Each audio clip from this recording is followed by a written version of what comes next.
사람이 어리석은 것 중에 하나가요. 지금 자기가 하고 있는 일이 잘못된 일이라는 것, 또한 그 길이 잘못된 길이라는 것을 알면서도 돌이키기라는 게 참 어렵습니다.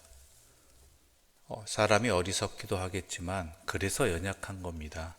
연약한 것이라는 것이 단순히 힘이 없다, 지혜가 부족하다 그런 의미가 아니라 또 어리석을 때는요, 그 어리석음에서 고집 피우는 그러한 완악함이 있기 때문입니다. 그래서 이 핑계 저 핑계 대고 이 상황 저 상황 이야기하고 자기 고집을 웬만하면 꺾지 않으려고 하고, 잘못돼도 내가 잘못되는 것이고 기왕하기까지 왔으니까 나는 내 뜻대로 밀고 나가야겠다라는 그러한 고집을 부리게 되는 것이 참 안타까운 일입니다. 누구 말할 것이 아닙니다. 우리도 어느 부분 속에서는 다 그러한 부분이 있기 마련이고, 또한 지금 안 그런다고 해서 나중도 안 그러려는 법도 없습니다. 전에는 안 그러던 사람도 이러저러한 이유 때문에 그렇게 되기도 하고요, 그러기도 한다라는 것입니다. 그래서 평상시에 잘 기도해야 됩니다. 우리가 그러지 않을 수 있도록 해달라고. 우리가 혹시 연약해져서 때로는 상황에 휩쓸려서 좌우분간을 못할 때가 있을 때 하나님께서 말씀하실 때 들을 수 있게 해달라고, 돌이킬 수 있게 해달라고 이렇게 간절히 기도해야 되는 것은 우리가 평상시에 해야 되는 일들이지요. 오늘 본문에 발락도 마찬가지입니다. 그런 대표적인 모습을 보여주고 있습니다. 이와 같은 모습이 우리는 익숙합니다. 누구냐면은 애굽왕 바로입니다. 하나님께서 이스라엘 백성들을 출애굽시키기까지 바로에게 많은 기회를 줬습니다. 많은 징표를 허락하셨습니다. 그 징표가 단순한 것에서부터 시작해서 나중에는 애굽에 난 모든 것의 장자의 생명까지 앗아가는 그런 일들이 벌어지기까지 얼마나 많은 놀라운 기적과 같은 사건으로, 기적으로서 하나님의 뜻을 밝히 알려주셨습니까? 그런데 바로는 어땠습니까? 하나님께서 그토록 계속해서 기회를 주셨고 알려주셨고 깨닫게 해주셨는데, 말 그대로 너무나 분명하게 너무나 확실하게 알려주셨는데 바로는 자기가 가지고 있는 것을 잃기 싫었기 때문에, 또한 자기의 고집 가운데 빠져서 결코 돌이키지 않아서 엄청난 일을 겪고 말았고, 결국 하나님 뜻이 이루어지는 것을 지켜봐야만 했고, 또 더 나아가서 그것을 버리지 못해서 이스라엘 백성들을 홍해까지 쫓아왔다가 홍해에 수장당하는 일까지 벌어진 것 아니겠습니까? 오늘 발락도 완악하기는 마찬가지입니다. 이스라엘을 저주하려는 발락은 지속적인 실패를 거듭하는 모습을 보여줍니다. 그런데 포기하지 않고 장소를 옮겨가면서 저주를 시도하고 있습니다. 오늘 본문에서 뿐만 아니라 오늘 우리가 함께 읽은 모든 곳에서 발락이 발람을 데리고 옮겨 다닌 곳이 세 곳이 나타납니다. 먼저 우리 한 군데를 읽어볼까요? 앞장인 22장 41절 함께 읽겠습니다. 22장 41절입니다. 아침에 발락이 발람과 함께하고 그를 인도하여 바알의 산당에 오르매 발람이 거기에서 이스라엘 백성의 진 끝까지 보니라. 아멘. 또 오늘 본문인 23장의 14절 말씀 함께 읽겠습니다. 14절입니다. 함께 읽겠습니다. 소빔들로 인도하여 비스가 꼭대기에 이르러 7 제단을 쌓고 각 제단에 숫송아지와 순양을 드리니. 또 28절 읽겠습니다. 발락이 발람을 인도하여 광야가 내려다 보이는 부올산 꼭대기에 이르니. 분명히 아니라고 했지 않습니까? 이것뿐만이 아니라 앞서 발락이 발람에게 와달라고 저주해달라고 했을 때에도 분명히 발람은 아니라고 이야기했습니다. 그럼에도 불구하고 포기하지 않는, 자기의 뜻을 꺾지 아니하는 그러한 모습이 발람에게 뿐만 아니라 우리에게도 나타난다는 것입니다. 특히 이 사람의 고집이 얼마나 세고 그 고집셈 때문에 얼마나 어리석은 행동을 했는 것까지가 잘 드러나는 게 22장 41절을 보게 되면은 그곳이 어디입니까? 첫 번째 제사를 드린 곳이 바알의 산당이라는 거예요. 바알의 산당. 근데 거기서 누구한테 제사 지내고 있어요? 하나님께 제사 드리고 있는 거예요. 그러니까 인간의 어리석음이 얼마나 답답한가 여기서 드러나는 것이죠. 바알을 섬기는 곳에서 하나님께 제사 드리고 있는 것입니다. 뭐 때문에? 자기의 뜻을 이루기 위해서. 하나님을 섬기는 게 아니라 자기의 뜻을 섬기고 있는 것이고, 하나님은 자기의 뜻을 이루기 위한 수단으로 사용하고 있고, 또한 하나님의 뜻과는 상관없이 자기의 뜻을 주장하다 보니까 결국은 이 이야기는 바알의 산당에서 하나님께 제사 드린다는 이야기는 결국은 자기가 누구를 섬기고 있는, 누구에게 제사하는지도 모르고 오직 자기가 원하는 바를 이루기 위한 제사로서 드리고 있다라는 것이죠. 우리 또한 예배 마찬가지입니다. 이럴 위험 매우 큽니다. 예배는 하나님께 온전히 내 자신을 드리는 것이고 주의 뜻에 따르는 것이고 온전히 주님만이 있어야 됩니다. 그런데 그 예배를 드리는 목적이 다른 곳에 하나님의 뜻에 순종이 아니라 내 뜻을 주장하기 위한 것이라면, 또한 내 뜻을 하나님의 뜻과는 달리 내 뜻만을 고집하기 위한 것이라면은 그것은 내 마음은 이미 하나님이 아니라 다른 것을 섬기고 있는 것과 같습니다. 무엇을 섬기겠습니까? 내 욕망, 내 뜻을 섬기고 있는 것이죠. 바알이 그런 의미 아닙니까?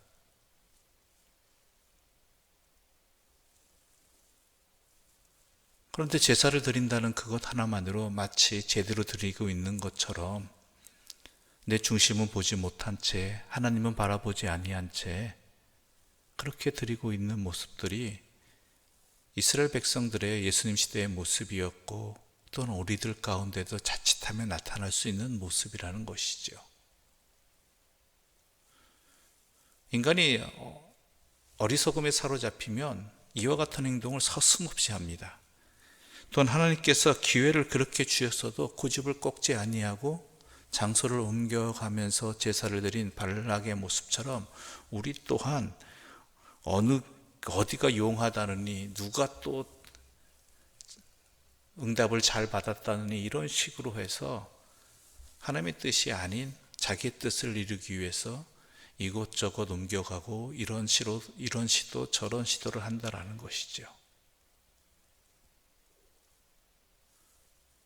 이 얼마나 어리석은 모습입니까? 깨닫지 못하는 심령이, 아니 들어도 꺾지 아니하는 이런 어리석은 고집이, 어리석음의 집착이 얼마나 답답한지 모르겠습니다. 그런데 분명히 알아야 됩니다. 우리 하나님은요, 신실하신 하나님입니다. 신실하시다는 이야기는 하나님께서 뜻하신 바는 반드시 이루신다는 것이고 말씀하신 바는 반드시 행한다라는 것이죠. 인간은 하나님의 계획을 거스를 수 없습니다. 물론 하나님께서 4배로 두실 때가 있습니다. 바로같이. 때로는 들어주실 때도 있습니다.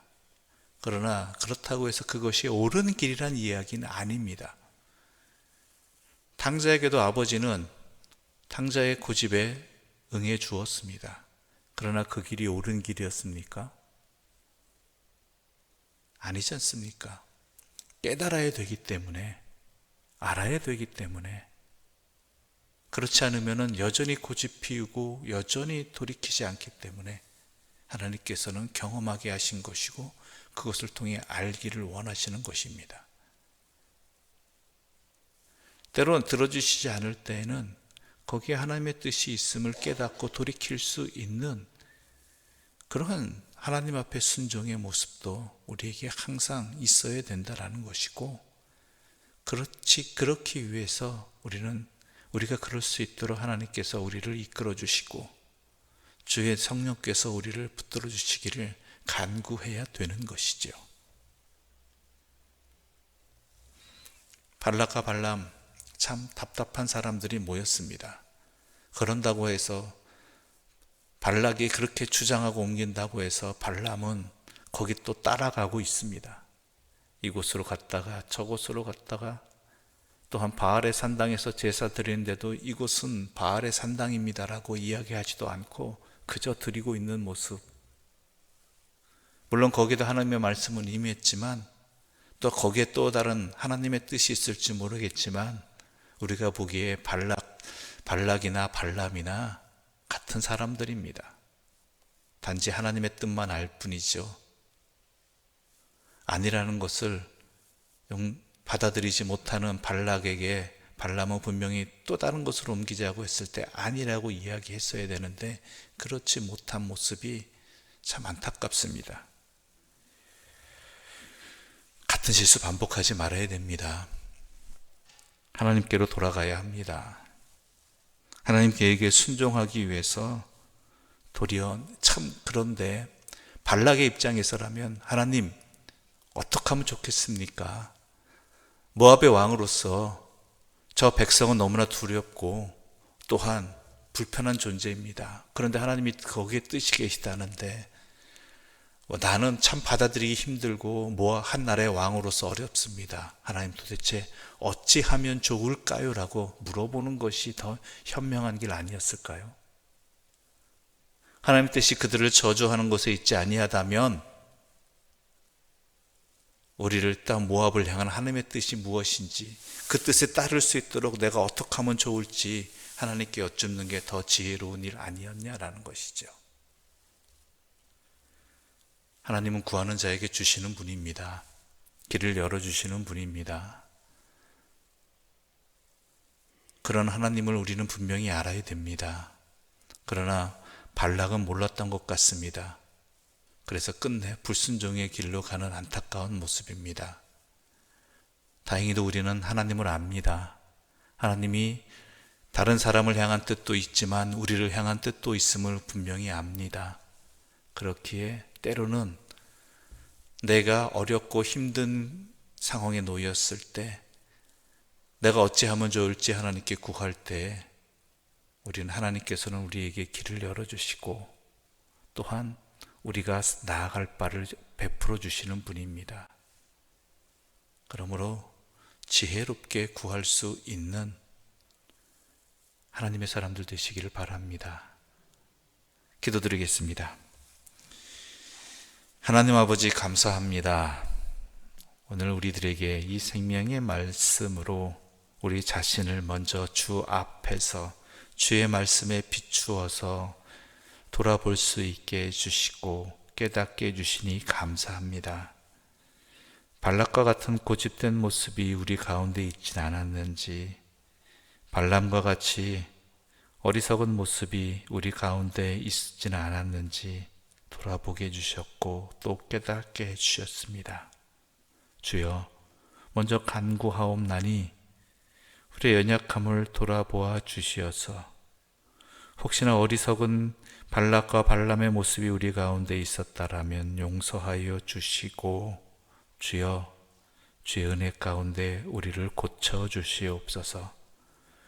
우리의 심령을 고쳐 주시어서 주의 뜻을 밝히 보고 그 뜻에 순종할 수 있는 능력을 허락하여 주시고 또한 내가 감당 못할 어려운 일들이 있을 때, 받아들이기 힘든 일들이 있을 때 그 모든 사정을 주님께 아뢰고 주께 또한 간구하는, 주의 도움을 구하는, 주께 길을 여쭙는 지혜로운 하나님의 사람들 되게 하여 주시옵소서. 간절히 바라옵기는 주의 뜻을 알고도 자기 고집을 꺾지 아니하는 발락의 모습이 우리의 모습이 되지 않게 하여 주시옵소서. 예수님의 이름으로 기도드립니다. 아멘. 하늘에 계신 우리 아버지의 이름을 거룩하게 하시며 아버지의 나라가 오게 하시며 아버지의 뜻이 하늘에서와 같이 땅에서도 이루어지게 하소서. 오늘 우리에게 일용할 양식을 주시고 우리가 우리에게 잘못한 사람을 용서하여 준 것 같이 우리 죄를 용서하여 주시고 우리를 시험에 빠지지 않게 하시고 악에서 구하소서. 나라와 권능과 영광이 영원히 아버지의 것입니다. 아멘.